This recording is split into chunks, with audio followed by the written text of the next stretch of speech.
Have you ever admired a leader and wondered just what it is that makes her who she is?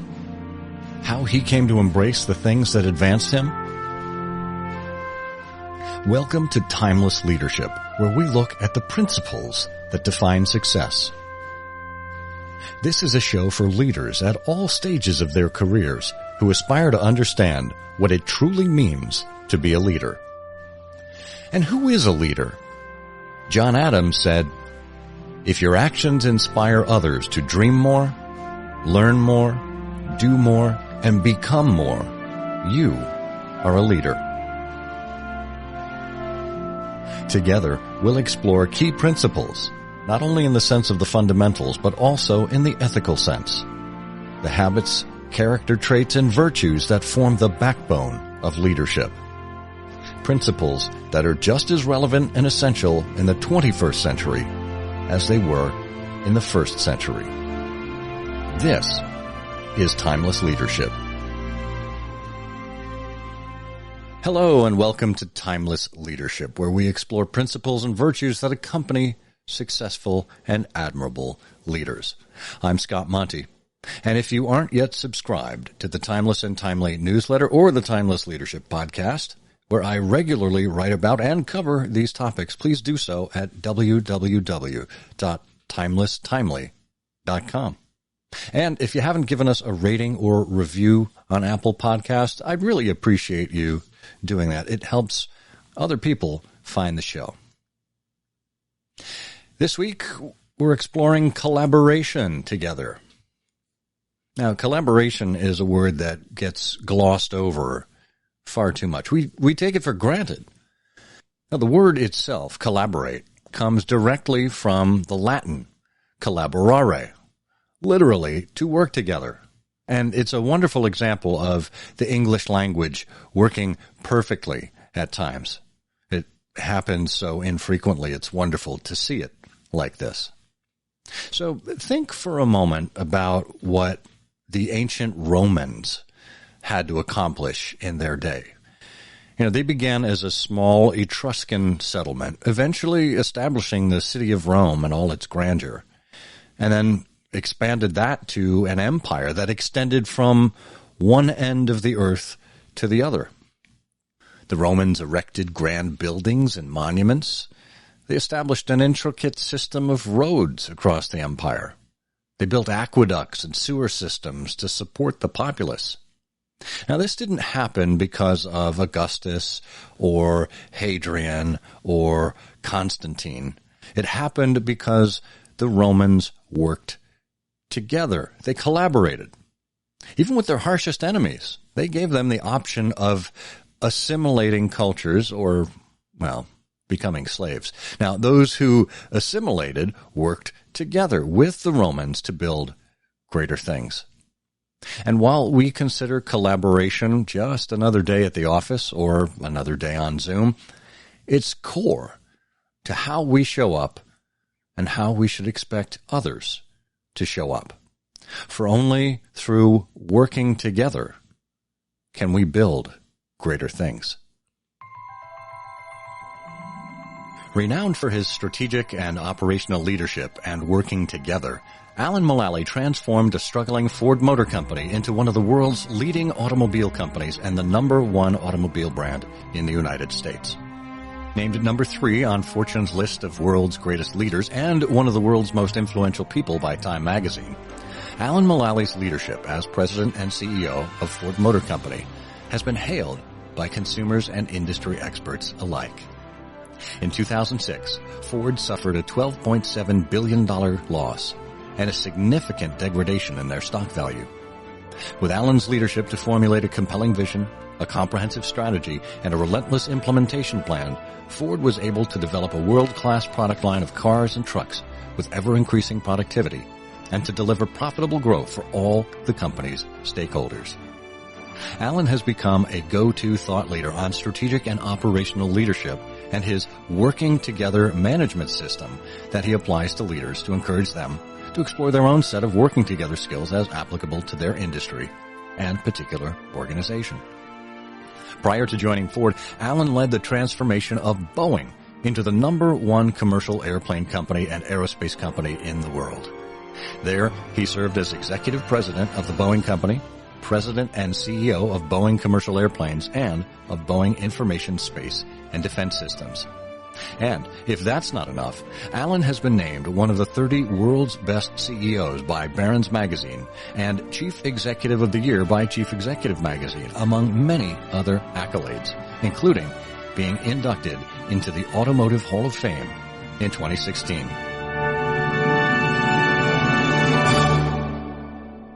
Alan, welcome to Timeless Leadership. What have you been up to?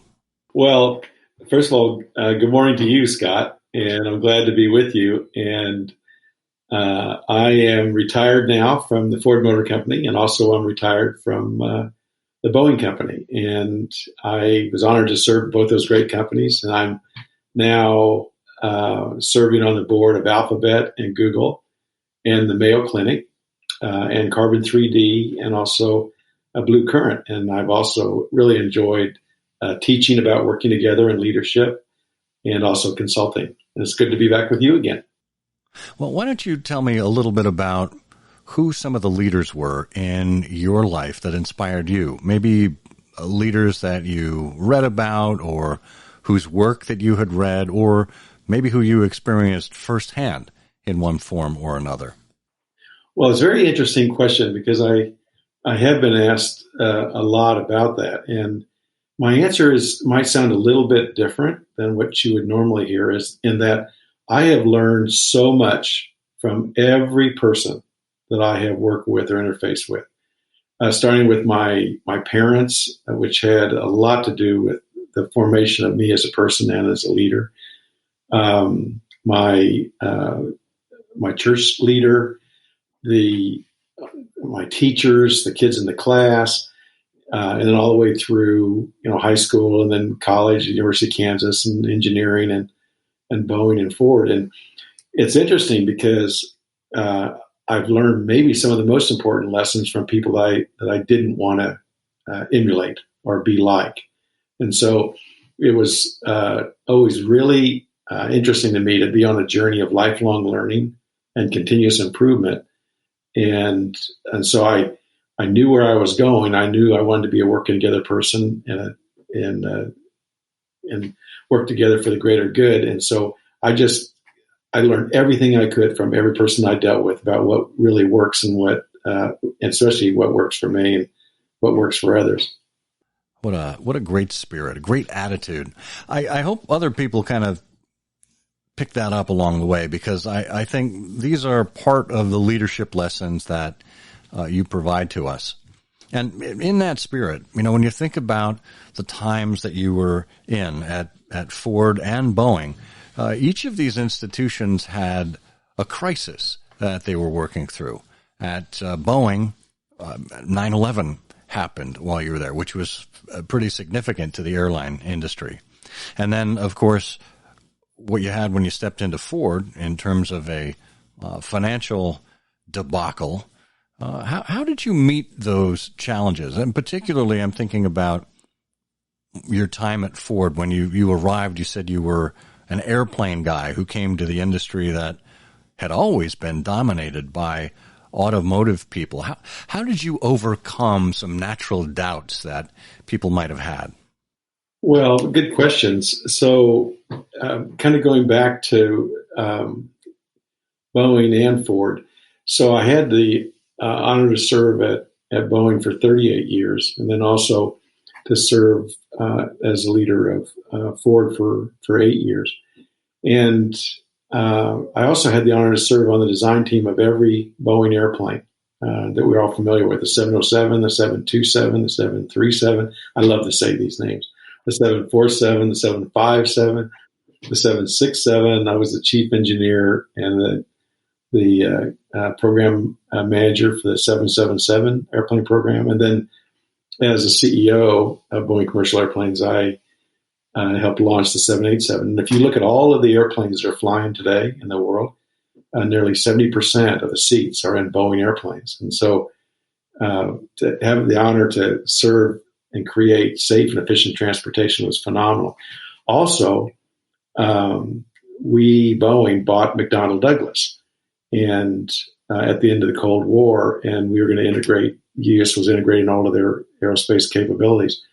And they asked me, who has spent most of my life in commercial airplanes, to integrate all the defense and space assets of these three great companies, of Boeing and McDonnell Douglas and Rockwell. So the launch vehicles, the fighters, the bombers, the satellites, the helicopters, the space shuttle, the space station.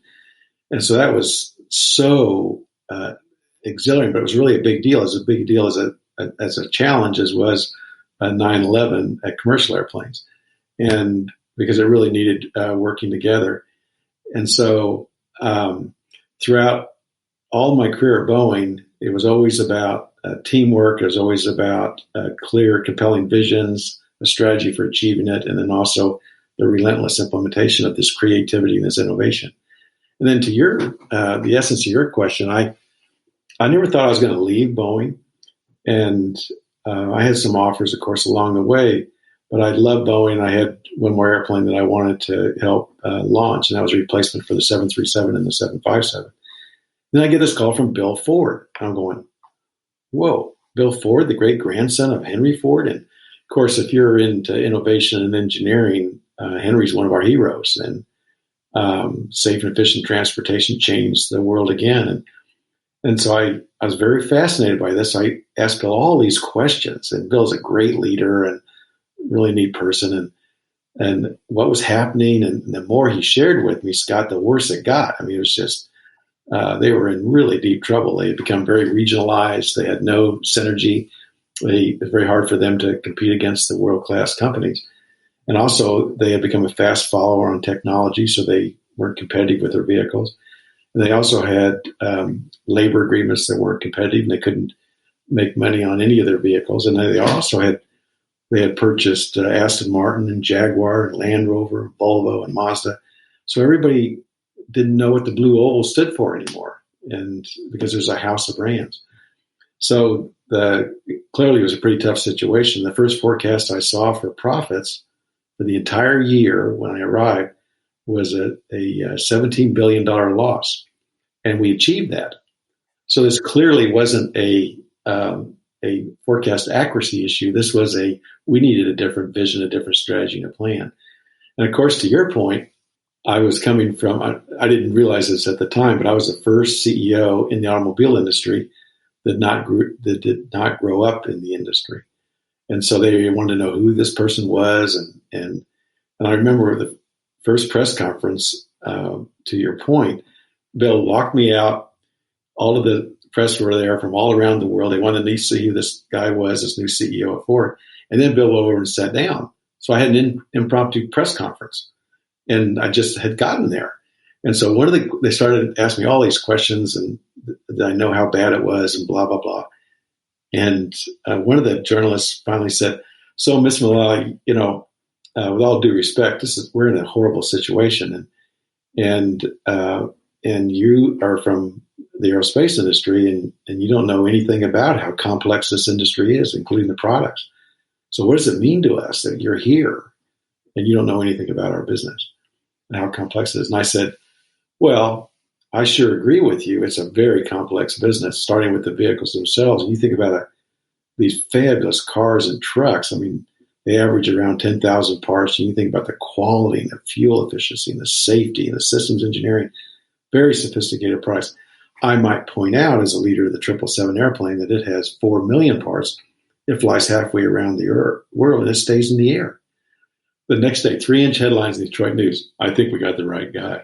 So to answer your question, I think that my credibility and my authenticity and the fact that I had done it many, many times, and I knew what to do, and it was all going to be based on people working together and including everybody, all the stakeholders, that the press and everybody else just really rallied behind our Ford, because people love Ford and they want it to be successful. So I think the fact that I had done it, but also that I was going to include everybody and share with everybody the status along the way, got everybody on board to save our Ford.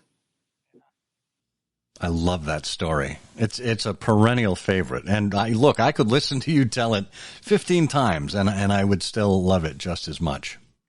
Let's get back to this concept of working together in just a moment. But before we do that, something that you said there really struck me, and it ties in with the extraordinary power of leader humility, the book that you authored a chapter of that Marilyn Gist, our guest here on the humility episode, talked with us about.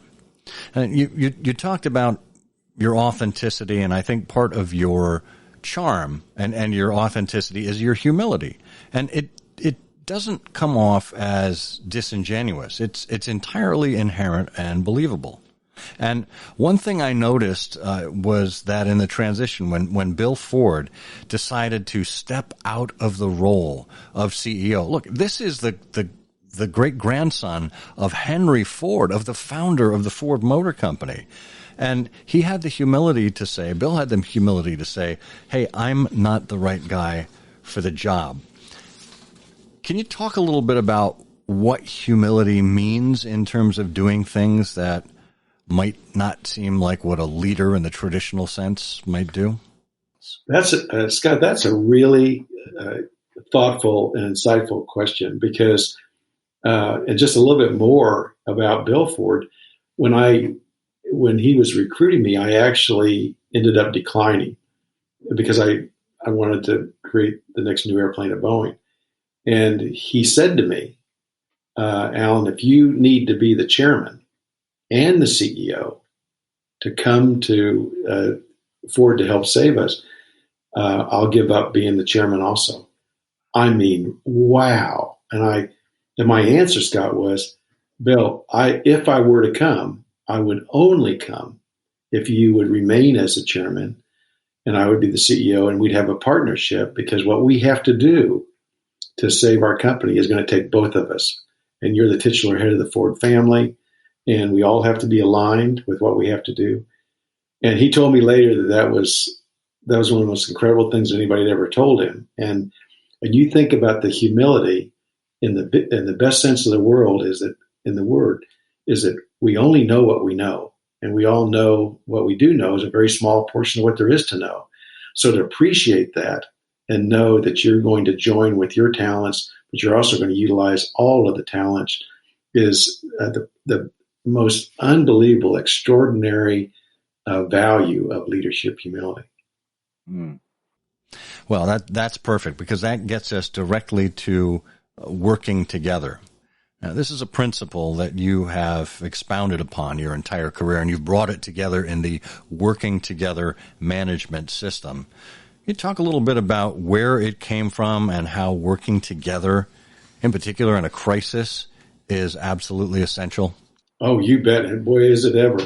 Working together works to create businesses, nonprofit, for-profit, because what you're really about is delivering profitable growth for the benefit of all the stakeholders and the greater good. Because if you're not profitably growing, then you're dying as a company. And so it's not a negative thing, it's a positive thing, because you get to do more about what you're in business for, what your vision is, no matter what your business is committed to. So throughout all of the years at Boeing, on every airplane program, it's like an invention. So it's a big innovation. It's a very entrepreneurial, because you're creating something out of nothing that's going to create value for a lot of people around the world. And so on an airplane program, you have over 1 million people that are working on a new airplane program around the world. They're just, remember, 4 million parts halfway around the world, the safety requirements, the fuel efficiency, the environmental standards.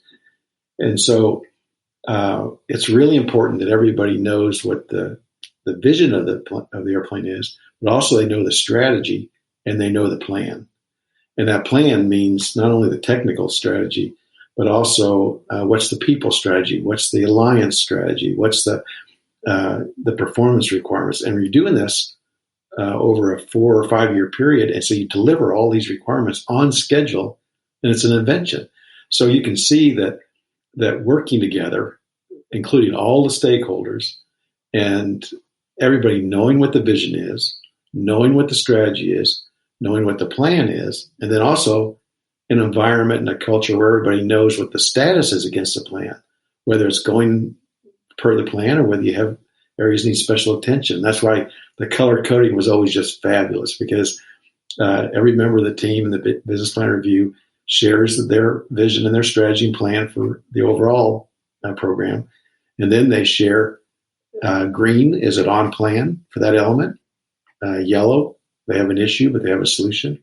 Or red, they have a new situation, which is a gem now, not a problem. They have something that's not following the plan, and they are working on a solution for it. And so everybody has to know this. And now everybody also has to commit to the behaviors of working together. Like, we're going to listen to each other. We're going to trust each other. We're going to appreciate each other. And because the other part of it is that we're also going to have fun doing it, but we're never going to have fun at anybody else's expense. And the reason that that's so important on working together is that if it's not a safe environment, in addition to a smart environment, then if people think they're going to be made fun of and they're going to be made a victim, then they're not going to feel comfortable sharing what the real situation is in their area of responsibility. So never a joke at anybody else's expense. And so the whole idea of working together is we're going to commit to this process of working together, and we're going to commit to the behaviors that go with that. And as a leader, the most important thing that maybe I have done over the years is to hold myself and the entire team responsible and accountable for following the working together process, including the business plan review and the creating value roadmap and a profitable growth plan, and also the expected behaviors. And if that doesn't work for you, as you know, Scott, we always said to everybody that the first principle is we love the people, we love the talent. And if it doesn't work for you to commit to this process and the behaviors, then it's okay. You're choosing to move on, because we have got to have zero tolerance for violating the process and behaviors. And that's why it's worked so effectively. That's great. Not putting any judgment on the people there. It's just a decision that was mutually reached through their decision not to act in a certain way and the decision of the company to uphold certain values and behaviors. So I want to get back to the BPR process in just a second, but I also want to just touch on something you just said there about loving people up. Now, this is really one of the first principles. It's the first principle in your working together management system. Can you talk a little bit about the role of love and leadership and service as they come together? Oh, absolutely. We all know that who you are as a person, why you are who you are, and the more you understand that, and what you do as a leader, as a father, as a spouse, as a community leader, as a friend, and how you do that is going to have more to do with your effectiveness as a leader than anything else. And so, as a human being, in the formation of me and also formation as a leader, I was very much influenced by starting with my parents with these fundamental principles of leading and being and doing from a position of humility, love, and service. And they were great examples. And just a couple of fun things about that, Scott. So every morning my mom or my dad would say, "So remember, honey, that the purpose of life is to love and be loved." And I go, "Oh, yes, yep, I got that. Thank you." And then they'd say, "But remember, it's in that order, to love and be loved. Thank you." Then the next day, my mom or dad would say, "Well, it's nice to be important, but it's more important to be nice." Yep, I understand that. Then the next day would be to serve is to live. Good. Yep, got that. And then the next day would be seek to understand before you seek to be understood. Gee, that makes sense. And then another time would be if you learn to work together with others and appreciate all the talent coming together, you're going to be able to do a lot of good for the greater good around our world. So, in a way, we didn't have very many resources, and so I started. I just wanted a pair of Levi's and Norwegian shoes, and I just wanted to fit in, and just like all of us. And so I started all my businesses. I had TV guide routes and lawn mowing businesses and paper routes, and I was a bagger at the Dillon's grocery store, then a checker. And I found out that if you really love them up, all those customers, and you serve them, my gosh, not only is it fun and but they're so appreciative. I can remember I was the only person I know of that was a checker at the grocery store. And as they came through the line and I checked, then they'd actually give me a tip. I mean, so this working together really works. And it's also based on these fundamental principles of how you want to treat people and how you want to be treated. So I think it's so important for people to develop that really deep awareness about who they are and how they impact others, because the more that you understand that, the more effective you're going to be by working together with others. It sounds as if your parents equipped you with like leadership beatitudes at a young age. And that's interesting because it really flows into, well, I think what we're hearing a lot more of these days in terms of emotional intelligence and empathy and some of these more intangible virtues of leadership. And I'm wondering, can you really teach someone to care? Can you teach empathy?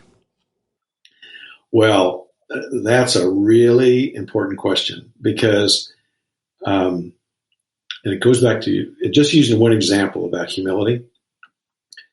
What people want to know, what all of us want to know about a leader, every new leader that we meet in our workplace, at home, everywhere, community, is three questions. One, who are you?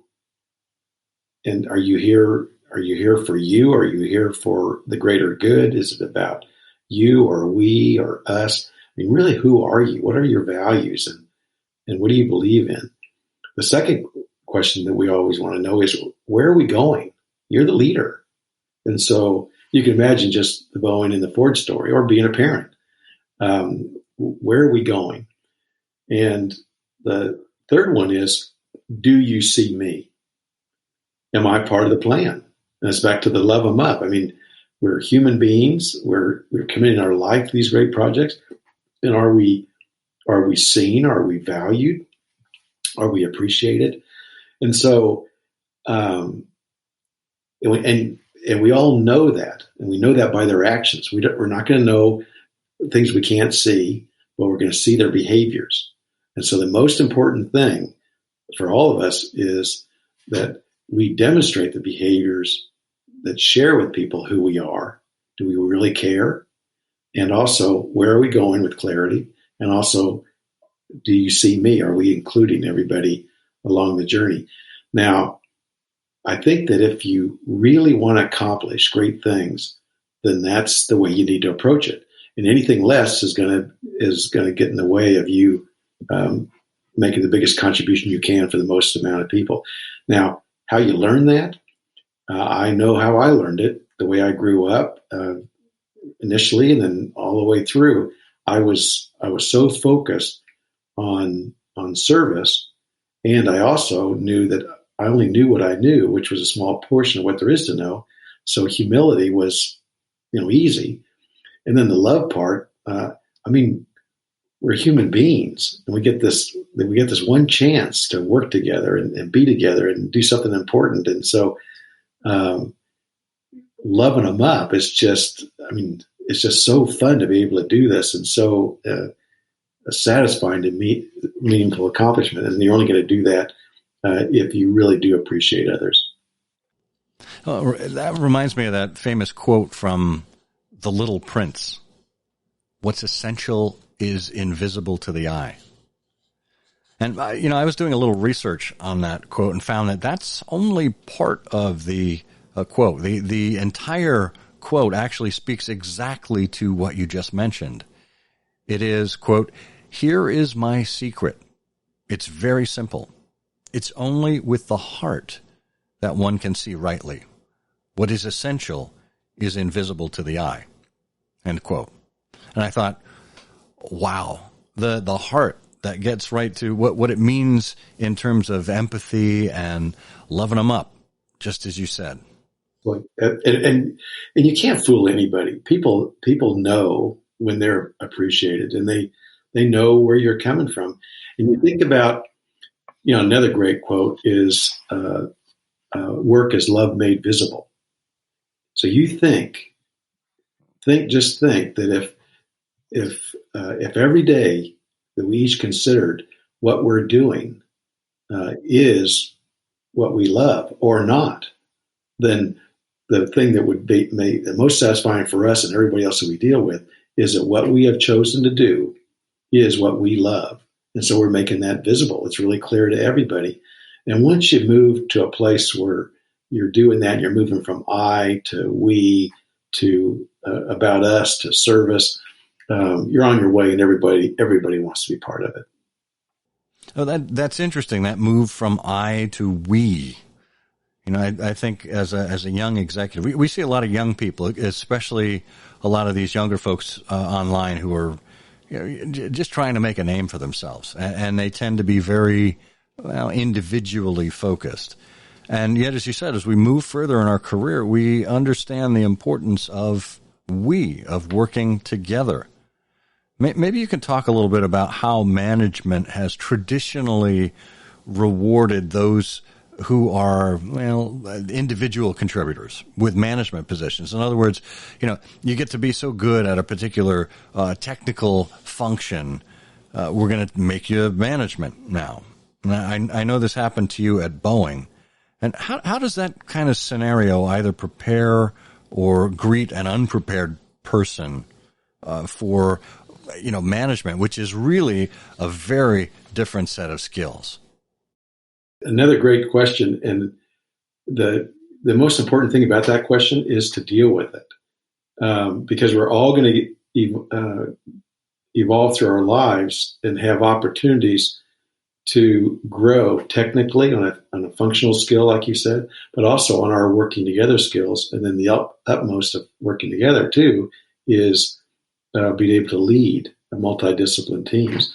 And so my thought about that is that when you come out of college, you're really focused on a functional skill, whether it's engineering, manufacturing, procurement, communications, whatever. And so a very natural thing is to commit to be the very best that you can be at that technical skill. And that also means a commitment to lifelong learning and continuous improvement. And so that's the first part. And that's why they hired you. Now, the other reason they hired you is that no one does this by themselves. So working together is another skill. And you can start developing that working together skill as you are continuing to develop your functional skill. And so that what happens next is that people will say, "Oh, you seem to have an aptitude and a desire to work together with others. Let us teach you about supervision."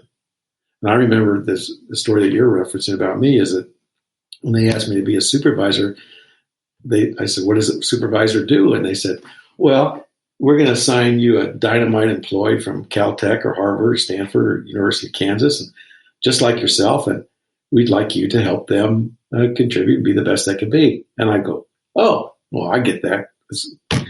And so in my mind, that's what I thought my job was to create this person in my image. Well, my first employee actually quit. And he walked in after I'd given him 14 different suggestions, revisions to his technical work. And he had revised his coordination sheet 14 times. He brought his his technical work, and he set it on my desk on the 14th time, and he said, "Okay, now, Alan, before you give me another suggestion for improvement, I'd like you to know that I'm quitting." I said, "No, Mike, you're quitting?" I said, "Why?" He said, "Well, I think we passed the point of diminishing returns about on the third revision." And I said, "But I just wanted to help you be the best you could be." He said, "Well, you're doing a great job of that, but I think maybe you might want to think about what Boeing's really asking you to do when they ask you to be a supervisor or a manager." I said, "Well, tell me more about that." He said, "Well, got a lot of people working on this program, and maybe they want you to tie me and link me into the bigger picture. Where are we going? What's this airplane program about? What's it doing for the good of the world? And then also, what's the strategy for achieving it? And then where are we on the plan? And where does my role fit in? And oh, by the way, am I networked with the right people? I mean, you know that. I mean, you have a perspective that I don't have yet. So am I working with the right people in my function, but across my function, in engineering, manufacturing, procurement? And also, do I have the right tools? I mean, you and I arrived, and we were at the point where we're moving from analog to digital technology. And I arrived at Boeing with a slide rule. Now I got an HP 35C. Now I'm a digital wizard where I can do a discounted cash flow in addition to technical calculations. So do I have the right tools? And I said, "Boy, that's great stuff, Mike." I said, "So if I want to be that way, I want to be that kind of leader. So if I do that, will you stay?" And he said, "Oh, no. I think you're going to be a great leader someday. But right now, I just can't be micromanaged like this." We stayed in touch over all the years, Scott. And he's had a great career too. And I am so thankful. Do you know how many hundreds of thousands of employees that I have had over the years? And my first one quit. And the lesson I learned out of that was right back to what my real job is if I'm going to be a supervisor and a manager. Now, it doesn't mean that everybody wants to do that. Some people want to be the very best technical skill they can be, but they also are going to have to learn to be a working together person. And so I think if you learn to do both, then you're going to have some great options on technical excellence, but also on supervising and managing going forward. Isn't that cool? That is such a cool story. I mean, to be able to get to take that as well. Look, as we go back to the BPR process, that's a gem, and you get to polish it up, and you've turned the red to the yellow to the green many times over. So let's do that. Let's talk about BPR, the BPR process, and let's go back to that first BPR meeting that you led at Ford, introducing the Ford executive team to a completely new way of doing things, and how it was just a fundamental shift in the culture and thinking there. Absolutely. Well, as you well remember, that was a very tense time. Everybody was scared to death.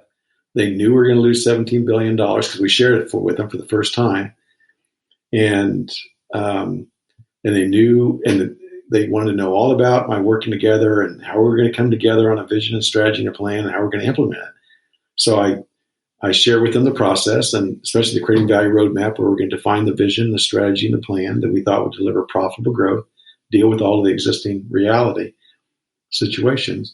And we decided to integrate the company worldwide, to have a one Ford, to restructure our business to match our production to real demand. Also, to invest in all the new cars and trucks that people wanted and valued during the worst of times. Take out a small home improvement loan of $23.5 billion. And then also work together as one team with our working together principles and practices. So the key to that is the business plan review, where every week we get together with the entire leadership team all around the world, and then we review the status against the plan. And we color code them. So we're starting to become a cohesive leadership team, and we're listening to each other, and we're sharing, and it's going pretty well, except all 300 charts are green. And so I stopped the meeting and I said, and I know now we're going to lose $17 billion. Is there anything that's not going well in your area of responsibility? And of course, eye contact goes down to the floor. And in private conversations, they told me that if in the culture before, if people shared that they had a problem, then they seemed to disappear because they were of the school, just like a lot of companies still are today, that you only bring an issue to your supervisor or your manager if you have a solution. Well, now you're managing a secret, and everybody's stressed out because they're the only one that knows it, and can't get help. And so I kept sharing with them, we got to share what the real situation is, or we're not going to be able to move forward together. And so a few weeks later, the leader of North America, they had a problem with the liftgate actuator on the new Edge that was being launched out of Oakville, Canada. And so the night before the business plan review, up comes the launch chart, and it's green, green, green on functional excellence, schedule compliance, and the financial impact. And the leader said, I think these one of those red things Alan's talking about.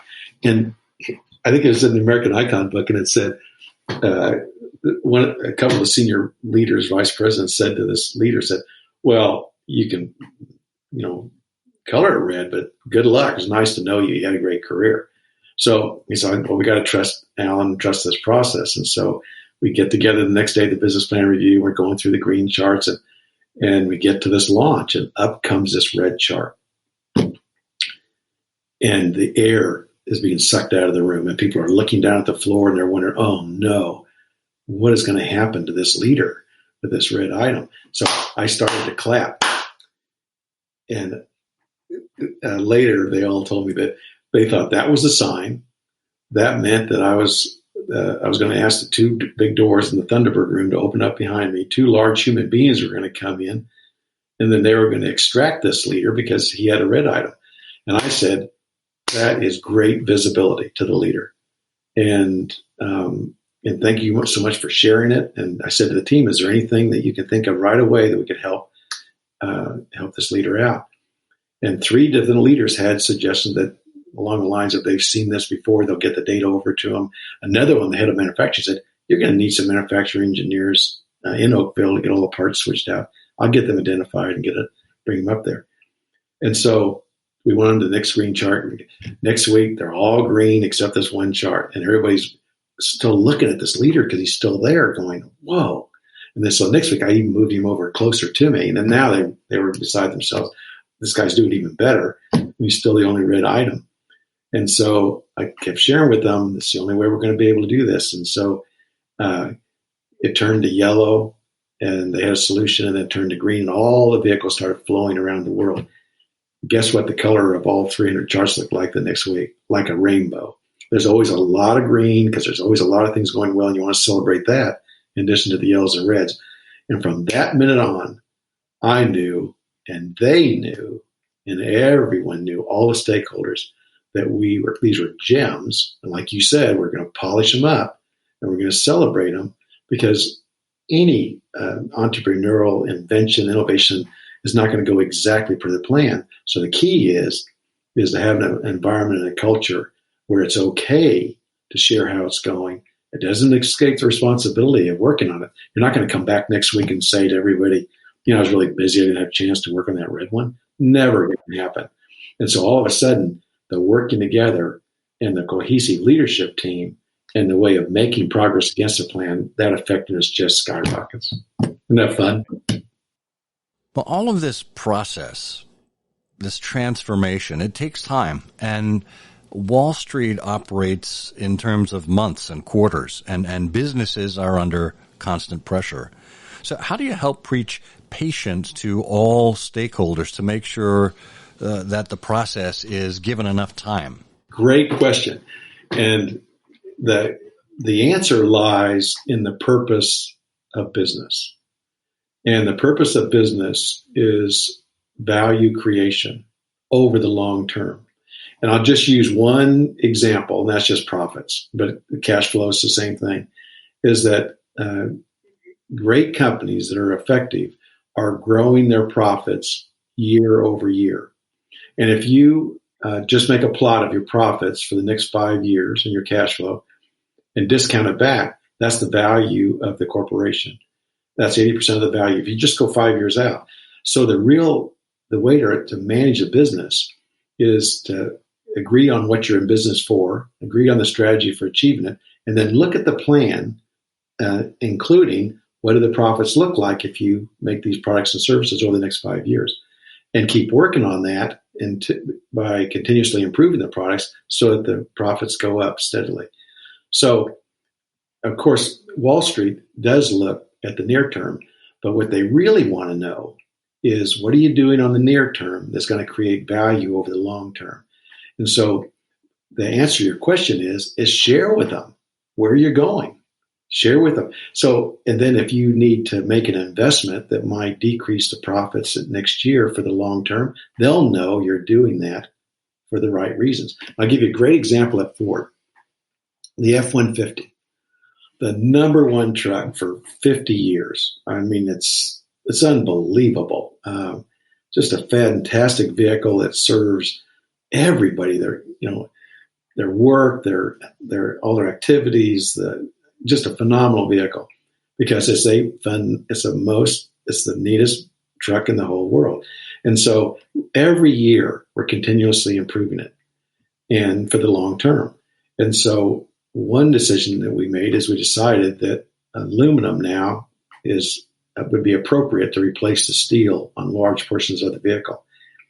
But we also knew that to do that, we were going to have to switch over the production on the F-Series production line.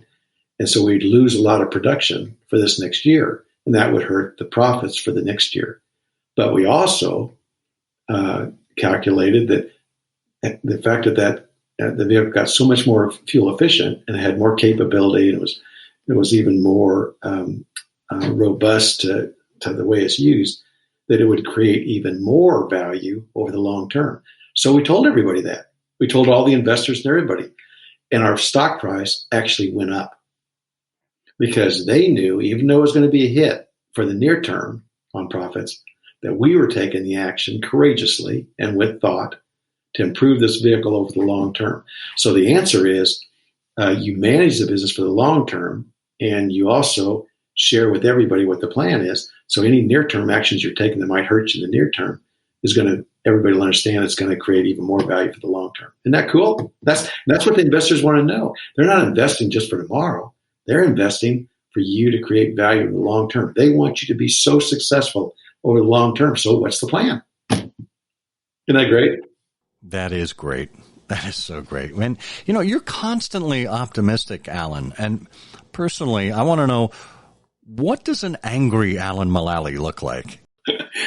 I don't get angry, but I do have a consistency of purpose, and I'm very disciplined, but I also have a very specific way of operating this working together, which is based on coming at it from humility, love, and service, and also respect and discipline, and encourage to keep moving forward, and inclusion of everybody. And I remember, kind of to your optimistic word, I am absolutely grounded in reality, now and in the future, and then always working on a better plan. One time, one person, they were writing an article about me, Scott, and they said, Alan, he's always smiles, and he seems like a really nice guy. And the person that they interviewed said, well, that's true, but don't misconstrue his smile and the fact that he's a really nice guy with a lack of purpose in following the working together principles and practices. And they said, this is when I was at Boeing, they said, this man has a backbone of titanium. And meaning that you probably want to really understand this working together and be committed to following it, or he's probably going to give you a chance to serve somewhere else. You've undoubtedly heard the story of the Alan Mulally 3 reallys rule. It's like somewhere, I don't know where I was, whether it's Boeing or Ford, but they made up a 3-sided block, and they put on there 3 versions of my really. It had really with just a period. Then it had really with the question mark, and it had really with an exclamation mark. And so they would sometimes during a meeting, they would flip when I would say really, like really or really. Are you going to be kidding me? They would flip it over to see if they got it right. That's just for fun. I'm very transparent. And then also the fact that they can give you feedback. I always learn a lot from too. So Scott, it's great to see you again. I'm glad you're going to share this with others, because working together is going to be needed more than ever around our world. We have very, very serious issues and challenges, and they can be solved for the greater good by us really committing to working together principles and practices. So thank you very much. Collaboration requires more than lip service. The spirit of working together combines other leadership virtues such as humility, understanding, accountability, integrity, and love, that when taken together result in progress everyone can be proud of. Thank you for joining us and for being an advocate for timeless and principled leadership, whenever and wherever you find it. I'm Scott Monty. Until next time, may you dream more, learn more, do more, and become more, for you are a leader.